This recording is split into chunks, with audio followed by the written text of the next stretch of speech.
100 years after Herod's temple was destroyed, a Jew from Spain named Benjamin of Tudela visited Jerusalem and wrote that the Temple Mount was the location of the former temples. His emphatic statement seemed to seal the tradition, and from that point on, it has been virtually unchallenged. Well, I believe that this is not the place of Solomon's temples and Herod's temples, but it's actually in the city of David, a few thousand feet south of here. And we're going to go to the city of David right now, and we're going to try and see if that is the true place where God tells us the temples were located. The city of David is a 12-acre plot of land just south of the Temple Mount.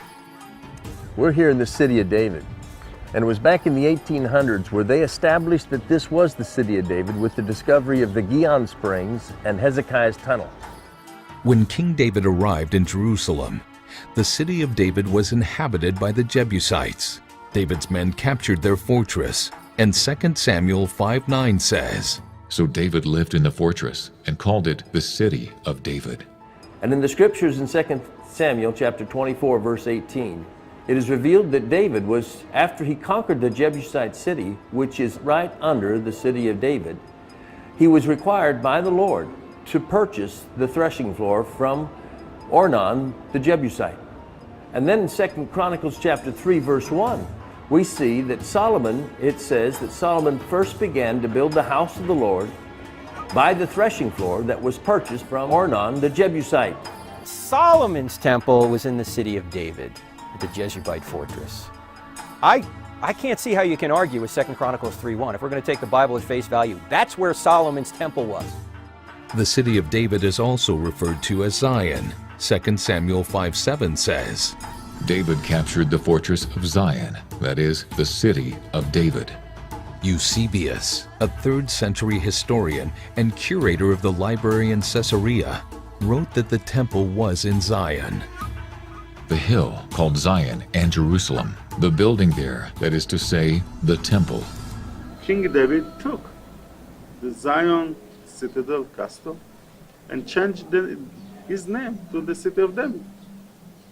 It means Mount of Zion is the city of David, or citadel of Zion is the city of David.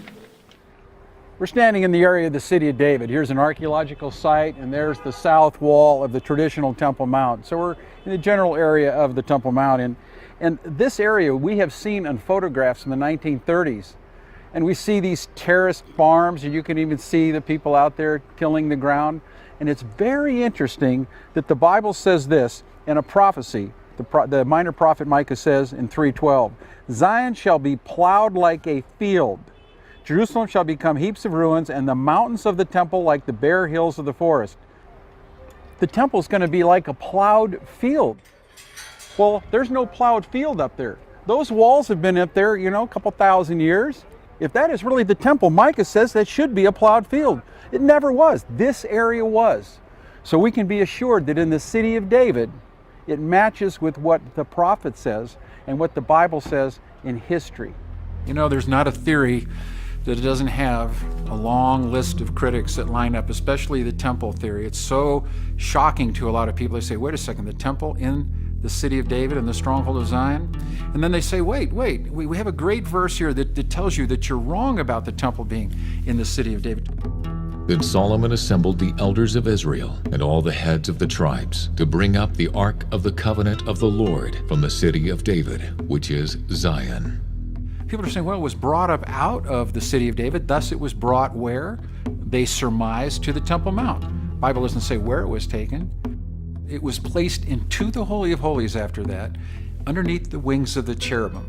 Now, where was it taken when it was taken out of the city of David? There was a huge festival where all the priests of Israel came, where they slaughtered so many animals that they couldn't even count them, the Bible says. The city of David's just a 12-acre area, very, very small confines. So they couldn't have done that in the city. They went on and had this big festival, like a state fair. It's not going to be done in City Hall.